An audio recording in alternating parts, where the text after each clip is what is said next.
Привет всем! Сегодня у нас котик Вилли. Он будет ходить перекусывать. Мы посмотрим на ностальгические летние пейзажи. Лето-лето, мы по тебе скучаем. А также я вам покажу, как котик вводит меня на кухню и объясняет мне, что, собственно, и как надо делать. И вообще, будет котик Вилли и будут некоторые рассказы. Вот смотрите, это в доме. В доме все просто.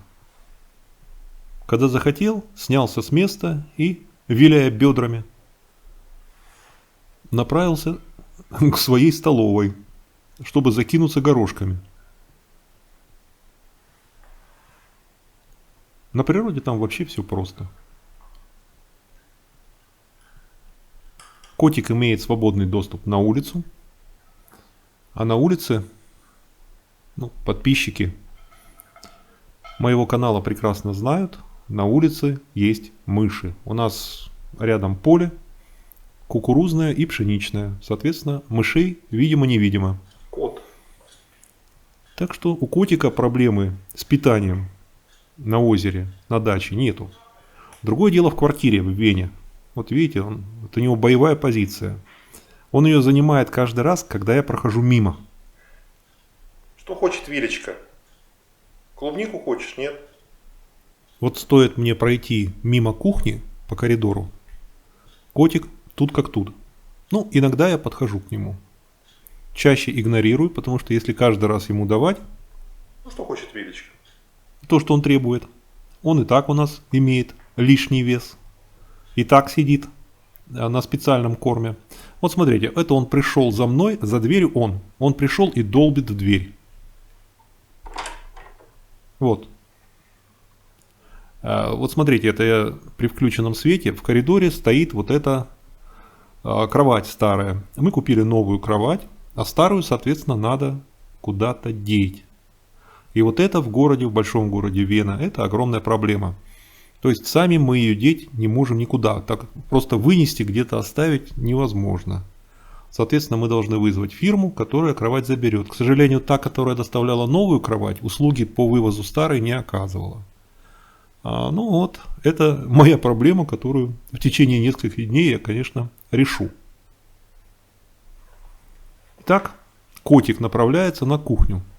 Так, приглядывая, чтобы я не отставал. Вот, все, сейчас вот он свою боевую позицию. Вот он на Чё боевой тебе надо, позиции. дорогой? А? Ты ж получил с утра уже. В комментариях часто пишут: вот, вы разрешаете коту лазить по столам, там. Да, мы разрешаем, у нас так. А в отношении гигиены мы сами следим, Ну пойдем. протираем, убираем. Нам лишний раз протереть не трудно. Ну, просто не считая нужным котика брать и притеснять. Он четко знает, у котика есть обоняние, как известно. И он четко знает, тут на полке стоит креветка.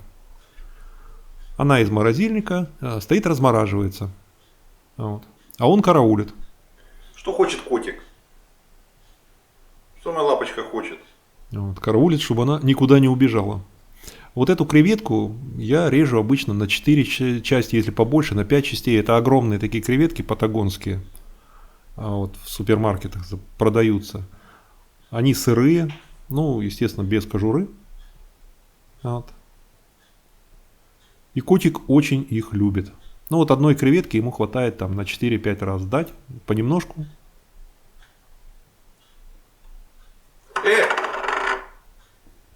Кто разрешил? Ну, вот он горит от нетерпения. Все, прекращаю снимать, даю ему. Вот я взял. Все, котик все понял. Ага. Ага. И бегом на позицию.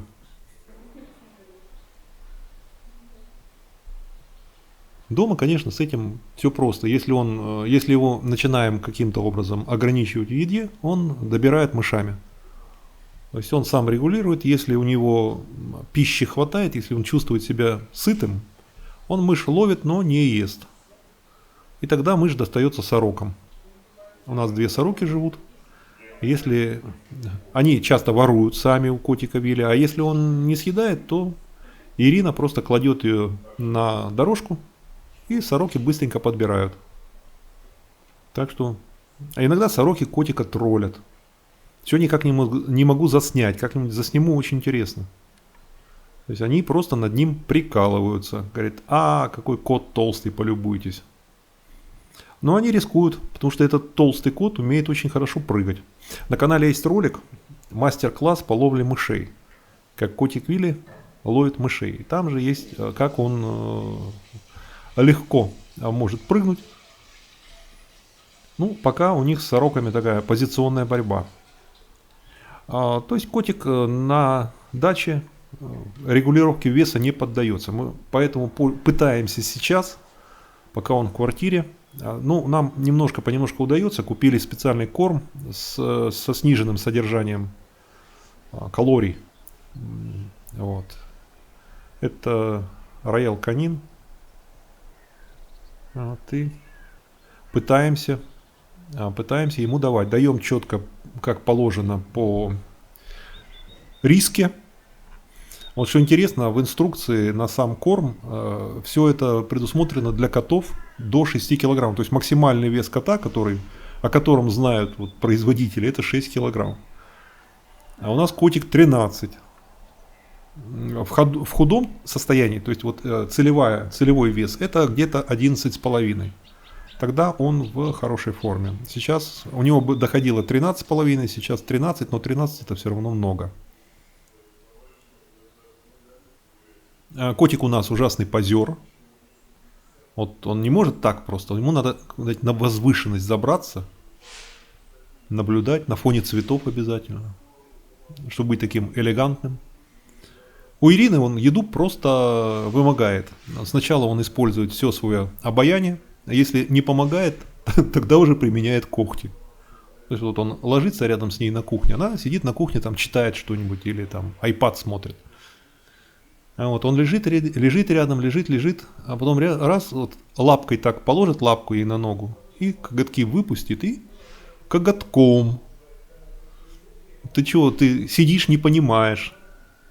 Он ее вообще преследует, потому что я даю только креветки, а всю еду дает Ирина. И котик поэтому считает, что вот управление ей это самая главная задача. И он, в общем-то, ей управлять умеет. Она от него уже прячется иногда. Котик просто преследует по пятам. И, как я сказал, когда не хватает обаяния, в ход идут когти. А может и за ногу покусывать. Ну, все это, естественно, без членовредительства. Все это как бы чисто напоминание, удивление. Ну что ж ты. Вот такой вот Вилли. А мы ждем не дождемся, когда, наконец, новый сезон. Но это где-то в апреле. До апреля предстоит котику сидеть на диете. Ну, а потом приедет, пусть мышей ловит. А там, кстати, нарыли, мы видели какие-то кучи нарыты там. Не только мыши, похоже. Так что котика ждет работа. На этом все. Подпишитесь, пожалуйста, на канал. Включите уведомления. Поставьте лайк. И успехов вам!